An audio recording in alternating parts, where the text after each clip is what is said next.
अस्सलाम वालेकुम viewers, I am Hina Mahjabeen. I hope you all will be fine. आज मैं आपके साथ शेयर करने वाली हूँ CS614 डेटा वेयर हाउसिंग के असाइनमेंट नंबर 2 का आइडिया सोल्यूशन।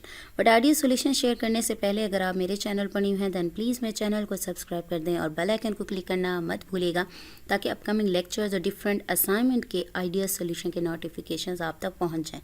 लाइक भी कीजिएगा, शेयर भी कीजिएगा। ओके जी, let's start from today's assignment idea solution that is of CS614। Total marks हैं 20, ड्यू डेट है 24 दिसंबर। ओके, डॉक फॉर्मेट में है। इसके इंस्ट्रक्शंस केयरफुली पढ़ लिया करें क्योंकि मैंने बहुत सारी पोस्ट देखी हैं जिस पर पूछा गया होता है कि असाइनमेंट कौन से फॉर्मेट में सबमिट करवानी है, तो ये इंस्ट्रक्शंस राइट की भी होती हैं। ओके जी, लेक्चर नंबर 13 एंड 14 से ये है assignment. Let's see question. A multinational company ABC deals with manufacturing products. यानी प्रोडक्ट्स मैन्युफैक्चर करती है। Company wants to develop data warehouse so that they can perform various analysis like decision making and prediction on available data. Okay जी, data warehouse है, analysis करना चाहते हैं जैसे कि डिसीजन बनाने पड़ते हैं, प्रोडिक्शन करनी पड़ती है जो अवेलेबल डेटा होता है उस पर। To build a product company requires manufacturing components from different suppliers. उन्हें क्या होता है, डिफरेंट सप्लायर्स से कंपोनेंट्स की ज़रूरत है। Company needs to manage suppliers information जैसा कि हो गया कॉन्टेक्ट डिटेल और payment. After manufacturing company delivers their products to their registered distributors for sale. ये हो गया। After receiving the products the distributor pays amount, क्या करते हैं, अमाउंट पे करते हैं to the company. Given below is the ER diagram, यानी supplier, ये पूरा प्रोडक्ट बनता है। सप्लायर से वो कंपोनेंट्स लेते हैं अपना प्रोडक्ट बनाने के लिए, फिर वो कंपनी को सप्लायर्स की इन्फॉर्मेशन चाहिए होती है क्योंकि उनसे प्रोडक्ट लेते हैं, उसमें कॉन्टेक्ट इन्फो और ये सारी डिटेल पेमेंट होती है। उसके बाद वो क्या काम करते हैं, जो फाइनल काम होता है वो अपना जो प्रोडक्ट है वो डिस्ट्रीब्यूटर्स को सेल के लिए दे देती हैं, यानी आगे तुम सेल करो इसे। उसके बाद क्या होता है, वो जो डिस्ट्रीब्यूटर्स हैं वो अमाउंट पे करते हैं कंपनी को। और इसकी ईआर डायग्राम आपके पास गिवन है। सप्लायर है, कंपोनेंट है, पेमेंट, प्रोडक्ट एंड डिस्ट्रीब्यूटर है। रिलेशनशिप्स दिखाए गए हैं, 1 to many है और ये मैनी का होता है। क्रॉफीट जो होते हैं और 1 लाइन जो होती है वो 1 की होती है। ये एट्रीब्यूट्स गिवन है। नेक्स्ट हमारा टास्क क्या है, you have studied 4 steps which are involve in dimensional modelling. हमारा टॉपिक क्या है, डायमेंशनल मॉडलिंग। ठीक है, तो टॉपिक या ऑब्जेक्टिव जो बताया गया होता है उसे अच्छे तरीके से स्टडी किया करें। फर्स्ट स्टेप क्या है, is to identify the business process. First step हमारा क्या होता है, बिजनेस प्रोसेस, यानी हमारा जो टारगेट है जिस पर काम हो रहा है, तो वो मैं सिंपल वर्डिंग में बता रही हूँ। बिजनेस प्रोसेस इसमें जो डायमेंशनल मॉडलिंग में कह दें तो मेन जो टारगेट है जिसको टारगेट करेंगे वो हमारा क्या होगा, business process. Consider the process product described in the table. जो हमारा बिजनेस प्रोसेस है वो उसने आइडेंटिफाई कर दिया, यानी बता दिया कि वो क्या है, प्रोडक्ट। यानी आपका मेन हेडिंग क्या है, प्रोडक्ट है। अब इसके बारे में आपने सारी इन्फॉर्मेशन कलेक्ट करनी है।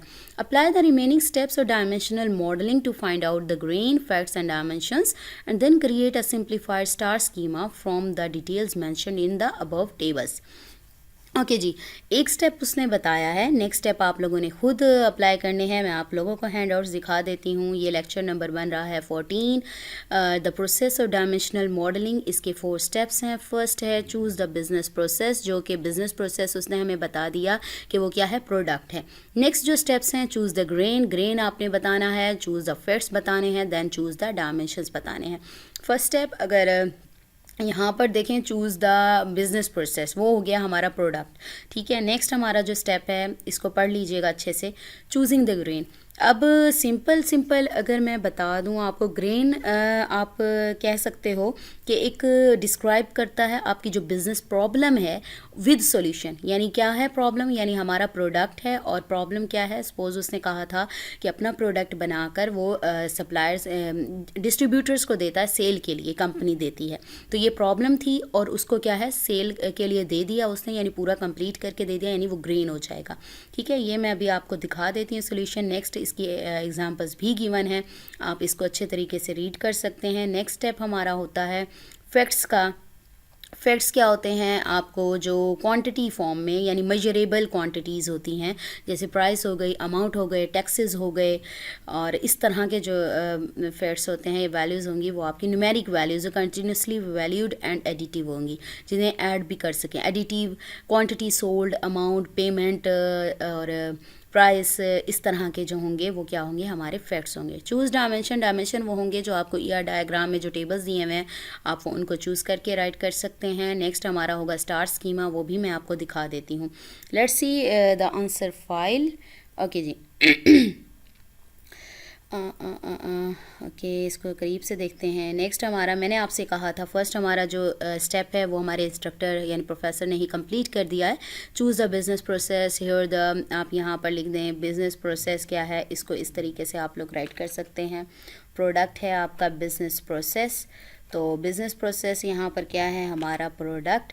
नेक्स्ट हमारा आ जाएगा चूज़ द ग्रेन, मैंने आपसे कहा था ग्रेन को आप कह सकते हैं कि इसका पर्पस क्या है, यानी हमारी बिज़नेस प्रॉब्लम क्या है, यानी बिज़नेस प्रोसेस और उसका सोल्यूशन। तो यहाँ पर टोटल नंबर ऑफ़ प्रोडक्ट्स जो सेल के लिए दिए जाएंगे डिस्ट्रीब्यूटर्स को, ये हमारा हो जाएगा ग्रेन। यानी हमने प्रोडक्ट बनाना है, फाइनल बनाकर डिस्ट्रीब्यूटर्स को डिस्ट्रीब्यूट करना है, उसके लिए डिटेल्स वगैरह कंपनी लेगी, पे करेंगे वो उसको, एट्सेट्रा एट्सेट्रा। नेक्स्ट है चूज़ फैक्ट्स। फैक्ट्स मैंने आपसे कहा था कि मेजरेबल क्वांटिटीज़ होती हैं, यानी कंटिन्यूस या वैल्यूड, जिन्हें एडिटिव क्वांटिटीज़, जैसे कि पेमेंट वगैरह हम इसमें से देख लेते हैं, ये जो टेबल्स हैं। तो name, address, contact number, email, इसमें से कोई न्यूमेरिक वैल्यू मतलब कह लें एडिटिव नहीं है जो मेजरेबल हो। इसी तरह से कंपोनेंट नेम पहले इसको देख लेते हैं। पेमेंट आईडी, पेमेंट मैंने आपसे कहा एडिटिव हो या फिर मेजरेबल हो, क्वांटिटी रिलेटेड हो, यानी टोटल पेमेंट है। टैक्स, जीएसटी टैक्स आ जाता है, ये मेजरेबल है, यानी ये हमारे फैक्ट्स में आ जाएगा। तो मैंने यहाँ लिख दिया टोटल पेमेंट, और जीएसटी टैक्स भी आ गया, मैंने टोटल पेमेंट राइट कर दी, जीएसटी टैक्स कर दिया। अब यहाँ देखें डिस्ट्रीब्यूटर में अगर कुछ निकल आए, नेम है, एड्रेस है, कॉन्टैक्ट नंबर है, ईमेल है, नो एडिटिव कोई नहीं है हमारे पास। नेक्स्ट आ जाओ प्रोडक्ट में, product name, product price, product quantity. Obviously हमारे पास जो प्रोडक्ट प्राइस है और क्वांटिटी है ये मेजरेबल यानी क्वांटिटेटिव कह लें, क्वांटिटी रिलेटेड हैं यानी एडिटिव हैं या कंटिन्यूसली वैल्यूड हैं, तो ये प्रोडक्ट प्राइस और प्रोडक्ट क्वांटिटी भी इसमें ऐड हो जाएगा फैक्ट में। अच्छा, अब आ जाते हैं कंपोनेंट की तरफ। Component ID, name, quantity. अब यहाँ पर क्वांटिटी और प्राइस भी गिवन है। जब फैक्ट्स फाइंड करने होते हैं तो फैक्ट्स हम जो बिज़नेस प्रोसेस गिवन होता है उससे रिलेटेड ही करते हैं, ये तो उसमें काम कर रहे हैं ना, प्रोडक्ट में यूज़ होंगे। फाइनल जो प्रोडक्ट है हमारा, प्रोडक्ट बनने के बाद फिर पेमेंट, आपने देखा प्रोडक्ट बनेगा देन उसकी पेमेंट वगैरह होगी। हमने ना डिस्ट्रीब्यूटर को छेड़ा, ना सप्लायर को, ना कंपोनेंट को, तो हम क्या है प्रोडक्ट और सिर्फ पेमेंट के ही एट्रीब्यूट्स हैं वो आप फैक्ट्स में राइट करेंगे। अगर यहाँ पर होता, यहाँ आ जाता तो तब ऐड करने की ज़रूरत होती, लेकिन इसको ऐड करने की ज़रूरत नहीं है। नेक्स्ट स्टेप हमारा है फैक्ट्स हो गया। चूज़ डायमेंशंस, डायमेंशंस क्या चूज़ करने हैं आपको, जो ये यहाँ पर ईयर डायग्राम में एक डायमेंशन सप्लायर हो जाएगा, कंपोनेंट हो जाएगा, पेमेंट, प्रोडक्ट, डिस्ट्रीब्यूटर, ये हमारे हो जाएंगे सारे डायमेंशंस, ये टेबल्स बन जाएंगे हमारे। ओके, नेक्स्ट हमारा जो नेक्स्ट स्टेप है स्टार स्कीमा बनाना है। आपने क्या करना है, एक तो फैक्ट टेबल बनेगा, फैक्ट टेबल के साथ साथ ये जो सारे ये जो डायमेंशंस हैं ये डायमेंशन टेबल्स बनेंगे। कितने टेबल्स हैं, 1 2, सप्लायर का टेबल होगा, प्रोडक्ट का होगा, पेमेंट का होगा, कंपोनेंट का होगा, डिस्ट्रीब्यूटर का होगा, और एक फैक्ट टेबल बनेगा जिसमें आप ये सारे ये जो चूज़ फैक्ट्स किए हैं वो डालेंगे और इन सब की आईडीज़ डालेंगे, प्राइमरी कीज़ डालेंगे। ठीक है, ओके।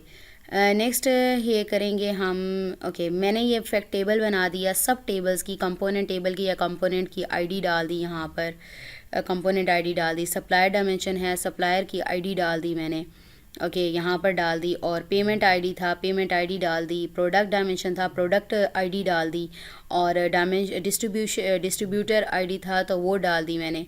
तो ये सारा डालने के बाद यहाँ पर सब फैक्ट टेबल में सबकी आईडीज़ होंगी, यानी प्राइमरी कीज़ कह लें आप, प्राइमरी की जो भी दी होगी यहाँ पर, तो आईडीज़ सबकी दी हुई हैं, तो ये प्राइमरी कीज़ डालते हैं। और नेक्स्ट जो आपका होगा यहाँ पर क्या डालते हैं, जो आपने फैक्ट्स चूज़ किए थे। फैक्ट्स क्या चूज़ किए थे, total payment, product price, GST tax, product quantity. तो ये सारी चीज़ें आपने यहाँ पर total payment, GST tax, product price, product quantity डाल दी, और इसके बाद आपने क्या करना है, ये डाल दी।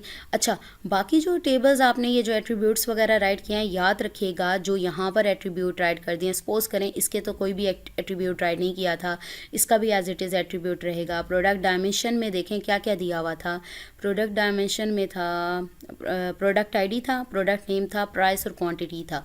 अब आईडी और नेम तो रह गया, बट जो प्रोडक्ट प्राइस क्वांटिटी था वो मैंने फैक्ट टेबल में राइट कर दिया, तो यहाँ राइट करने की ज़रूरत नहीं है आपको।